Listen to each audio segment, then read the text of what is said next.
I remember the exact moment my life flipped. I was in line at a grocery store holding a basket full of stupid little things like frozen lasagna and scented trash bags when my phone buzzed.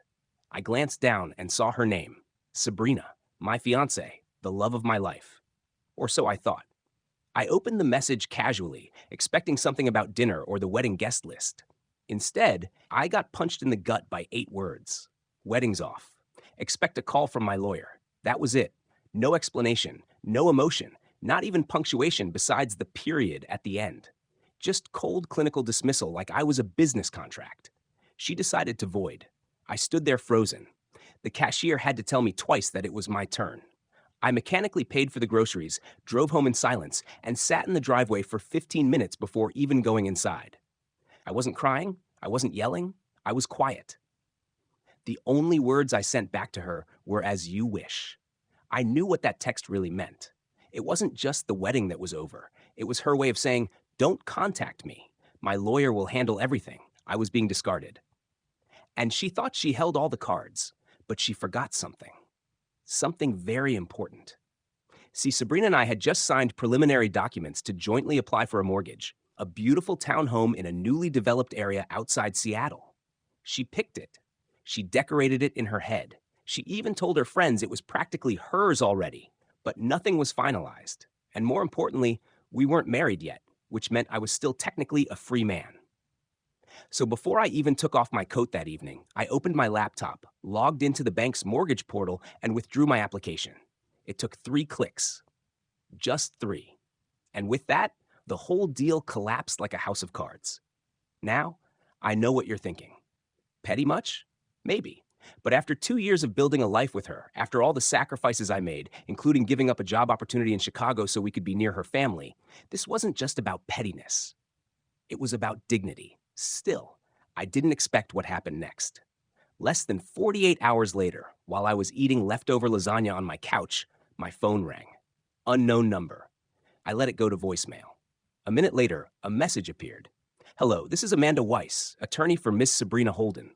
We urgently request a callback regarding your mortgage withdrawal, as this action may constitute breach of contract or financial interference. Please contact us immediately." I laughed. Urgently request. Huh? Suddenly, her lawyer was panicked. Not so cold and clinical now, were they? I didn't call back. Instead, I waited, and sure enough, more calls followed. Emails, too, all with increasing desperation. They weren't expecting this. Sabrina, in her usual way, must have assumed I'd be heartbroken, maybe even begging, but I wasn't. I was done. The next day, I got a call from a mutual friend, Lauren. She sounded awkward. "Hey, did you really pull out of the house deal?" "Yep." "Okay, because Sabrina's freaking out. Apparently, she already ordered furniture and told her parents they'd have a guest room." I almost said not my problem, but I bit my tongue. I didn't want to look cruel, even though, frankly, I could have. Lauren hesitated before adding, "She said you were being vindictive, that you're doing this to punish her." That made me laugh out loud. I wasn't punishing her. I was just done playing the fool. What Sabrina didn't know yet, and what no one else knew either, was that I had started to suspect something weeks before the breakup. There were signs, late-night texts from unknown numbers, work meetings that seemed oddly timed, whispers behind closed doors. When I walked in the room, I noticed. I just didn't want to believe it. But now, with everything falling apart, I felt like I was finally seeing her clearly. And so, I decided to stop reacting and start observing. Instead of replying to her lawyer or trying to salvage anything, I stayed silent. I let them spiral, let them wonder, let them squirm. And in that silence, truths began to bubble to the surface. 2 days later, I received a knock on my apartment door. I wasn't expecting anyone. It was her father. I hadn't seen Mr. Holden since we all had dinner together a month ago when he gave a toast about how proud he was to welcome me into the family.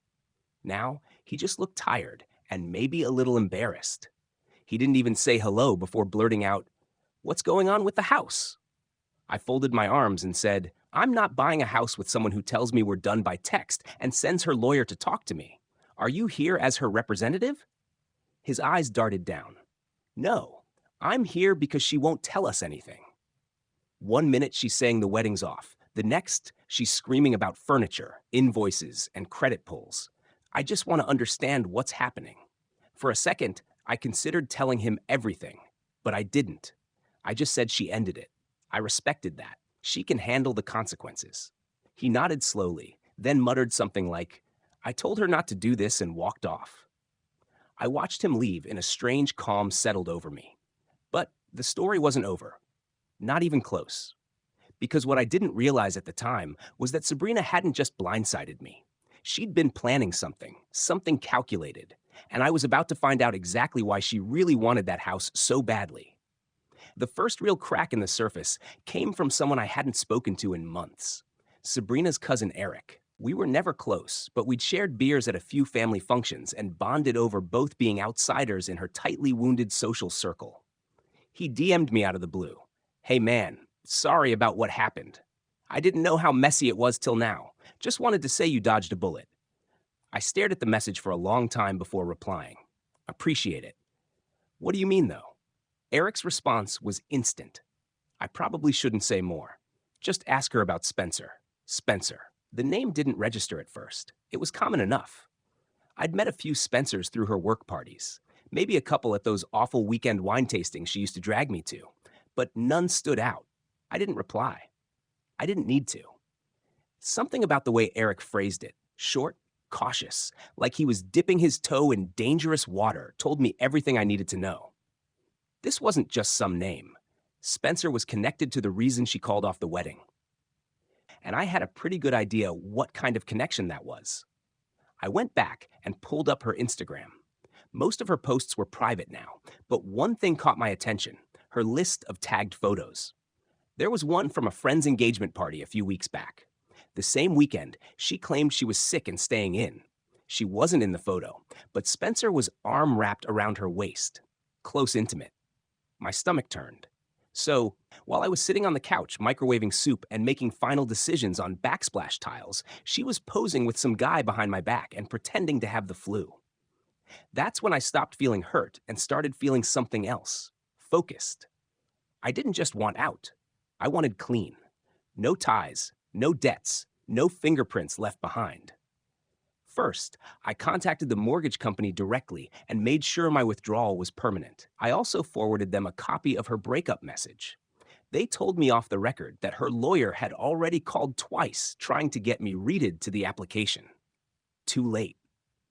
Then I did something I hadn't done since before we were engaged. I called Elliot, my old college roommate, and now a real estate attorney in Chicago. He had offered me a job a year ago when I turned down because Sabrina insisted we build roots near her family. I told him I was back on the market. He laughed and said, "It's about time." We scheduled a video call for Monday, and still not a word from Sabrina. That was her style. Never confront directly, always through layers, lawyers, friends, pressure. But I wasn't playing her game anymore, or so I thought.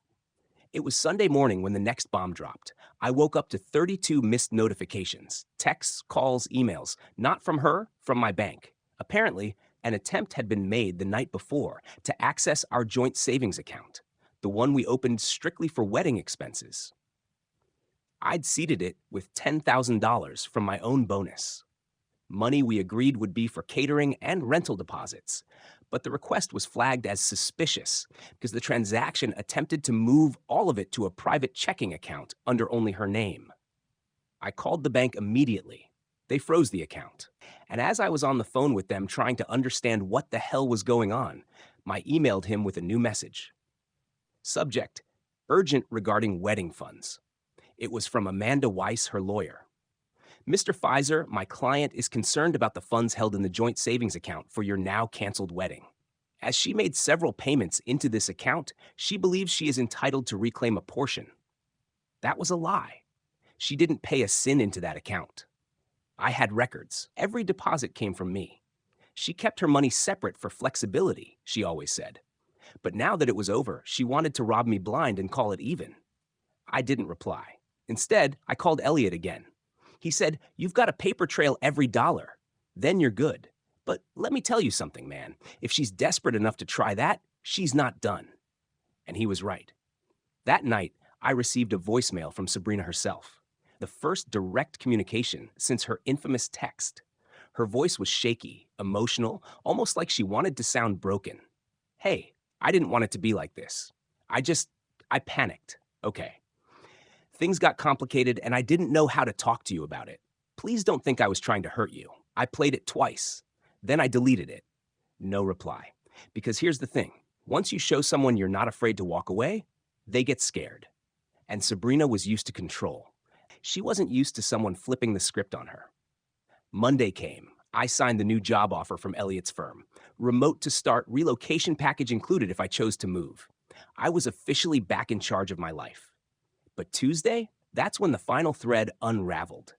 I got another call from Lauren again. Her voice was tight, like she had been crying. You should know Sabrina is pregnant. I froze. She's telling everyone it's yours. I felt my heart stop. But Spencer's been staying over at her place every night since the breakup. People are starting to talk. My voice was quiet. Did she say how far along? 8 weeks, supposedly. I did the math. 8 weeks ago, Sabrina was on a cleanse and wouldn't even let me touch her. Said she was resetting her body before the honeymoon. That was the last time we were intimate. 9 weeks ago. Barely.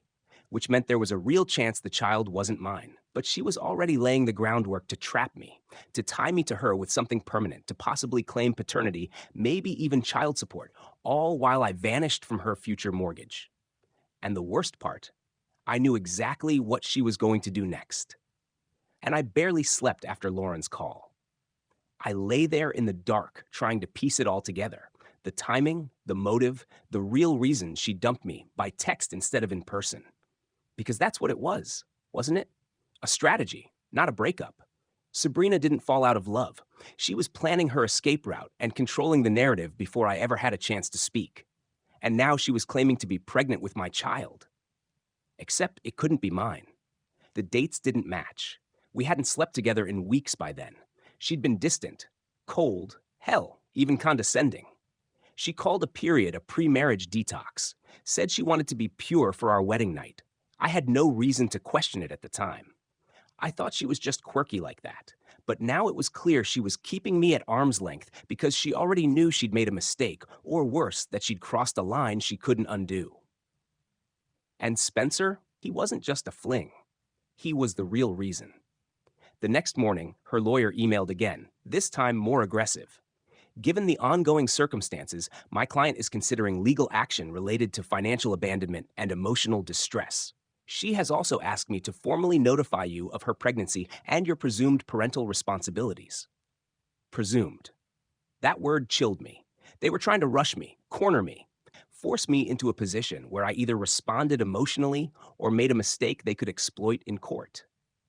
But I didn't panic. I played it smart. I contacted Elliot again and told him everything. The alleged pregnancy, the paternity questions, the financial threats. He told me to get ahead of it. Make the first legal move. You need a paper trail that proves she's manipulating the situation. So I did. That day, I hired a local attorney who specialized in family and financial law. Her name was Sher Levin, and she was sharp, cold even, but that's what I needed. She drafted a formal letter and sent it to Sabrina's lawyer the next morning. It said in legal terms, I denied paternity until a verified DNA test could be performed. I would not be contributing financially or emotionally until biological confirmation.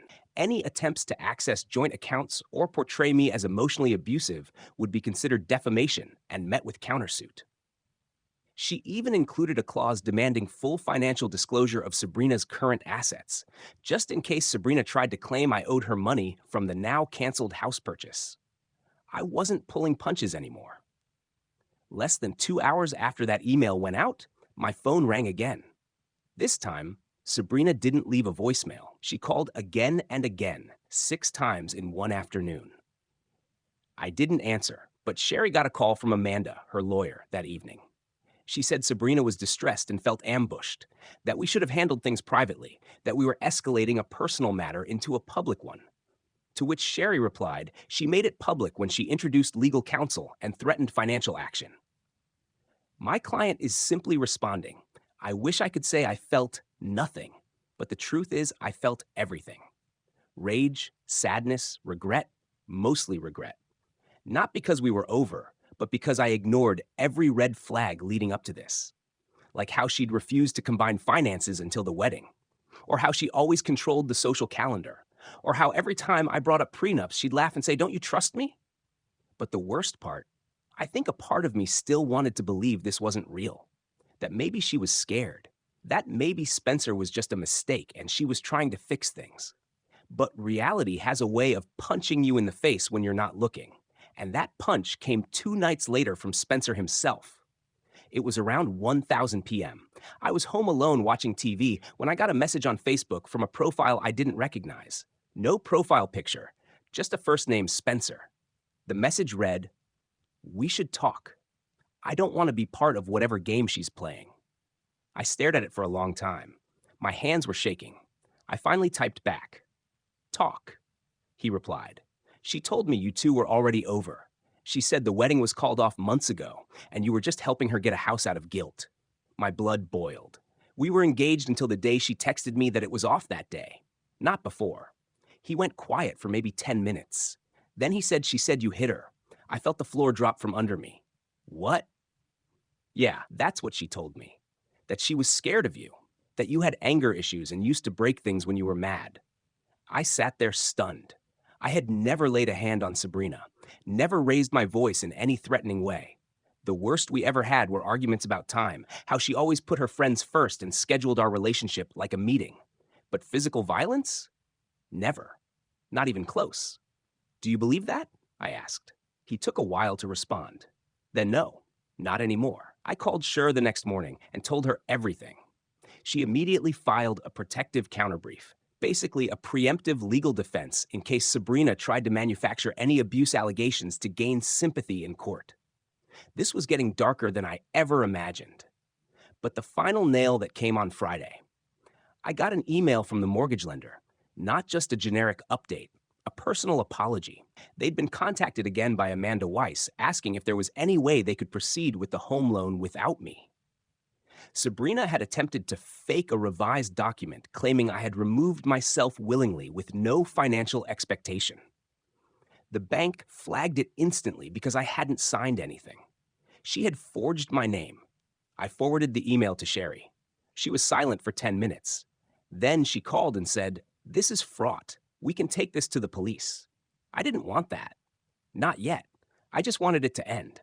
But part of me knew this wasn't over because Sabrina was unraveling and desperate people don't go down quietly. The week that followed felt like a blur. Every day there was a new development, a new crisis that Sabrina and her lawyer tried to stir up. It was exhausting, but at the same time, it was satisfying to see how quickly she was losing control of everything. The more she tried to manipulate the situation, the more she exposed herself. I received another call from Lauren. This time, her voice was panicked. She was practically whispering as she spoke. "You won't believe this, but Sabrina, she's telling everyone she's miscarried."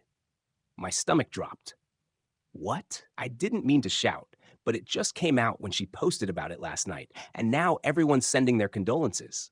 She's telling people she lost the baby right after the breakup. I sat there motionless, absorbing her words. The sheer audacity of it left me stunned. Was she using the miscarriage as a way to soften the betrayal, to gain sympathy and control the narrative, painting herself as the victim? Was that the move? I didn't know if she was lying or telling the truth. But I knew one thing for sure. Sabrina was losing it. She was scrambling for any way to get back into the driver's seat of this story. And now she was using a fake miscarriage as her escape. It wasn't long before Amanda, her lawyer, contacted Sherry again. This time, the tone was different. Instead of acting aggressively, they tried to sound conciliatory. "We understand that things have escalated beyond what we anticipated. Sabrina is dealing with some personal issues, and we want to avoid any further conflict." Sherry didn't let them off the hook. She reminded them of Sabrina's attempt at forgery with the mortgage and told them in no uncertain terms that if Sabrina continued down this path, there would be more than just a financial dispute. "I'm not afraid to escalate this," Sher said firmly. "We will pursue criminal charges if necessary." I couldn't help but feel a strange sense of satisfaction. Sabrina had pulled so many strings behind the scenes, but now the cards were on the table, and I wasn't backing down. She had no idea what was coming. That Friday, I received a call from the bank. It wasn't just about the mortgage. It was about the fraudulent documents Sabrina had submitted. They had contacted the authorities, and the matter was now under investigation. Sabrina had crossed a line, and it was no longer just about a broken engagement. It was about criminal activity. I forwarded the email and details to Sherry. She immediately set up a meeting with the prosecutor's office. As the days passed, Sabrina's attempts to salvage her image only made things worse. Her posts on social media grew more erratic. Crying selfies, vague messages about being misunderstood, and vague references to how some people just want to destroy everything good in their life. She went from being the confident, entitled woman I'd once loved to a woman unraveling at the seams, desperately trying to cling to anything she could. I didn't respond. I refused to engage. It wasn't just about the money or the house anymore. It was about the fact that Sabrina thought she could control everything, even me. She thought she could humiliate me and walk away untouched. But the truth was, I was the one who had been in control this whole time. I didn't need to stoop to her level. I didn't need to drag out the ugliness. I just had to stand firm. The phone call that changed everything came on a Wednesday. It was Sabrina's father again, but this time his tone was different. It wasn't the cold, formal tone of a parent who'd been trying to mediate. This time, he sounded like a man who had finally seen through his daughter's lies. I need to apologize. He said I was wrong about everything. I should have known something was off. Sabrina, she's been lying to us all. It was hard to even comprehend what I was hearing. I had spent years trying to earn this man's approval, trying to prove I was good enough for his daughter, only to realize now that I was just another pawn in Sabrina's game. He told me everything. How Sabrina had been sneaking around with Spencer long before our engagement had ended. How she had fabricated the pregnancy and miscarriage stories to manipulate the people around her. How she had even borrowed money from her parents to try and keep up the charade. The whole time I had been playing the fool. "I'm sorry," he repeated. "I'll do everything I can to make things right. We'll fix this." I didn't know what to say. Part of me wanted to rage at him for not seeing it sooner, for enabling Sabrina. But another part of me, the part that was starting to accept the truth, knew that nothing could change the past. Nothing could take away the pain or the betrayal. But what I could do, what I was finally able to do, was walk away completely. I blocked her number. I deleted everything related to her from my life, from social media to old texts. I even returned a few of her things, the ones I knew she would miss most, and left them at her parents' house. She tried to reach out a few more times. But by then, I was so far removed from the person I had been, from the life I had built around her, that I simply didn't care anymore. And that was the hardest part of all. Realizing that no matter how much I loved her once, the woman I thought she was never truly existed. She was always playing a game, and I was just one of the pieces. A year has passed since that nightmare. Sabrina's life is a mess, as far as I know. I don't care enough to keep tabs on her anymore. As for me, I've moved on. I'm rebuilding. I've bought a new place, one that's all mine. The mortgage is in my name, and for the first time in a long time, I feel free. But I will never forget the lesson I learned from all of this. Don't let someone else's manipulation define your life. I was a fool, but I won't be again.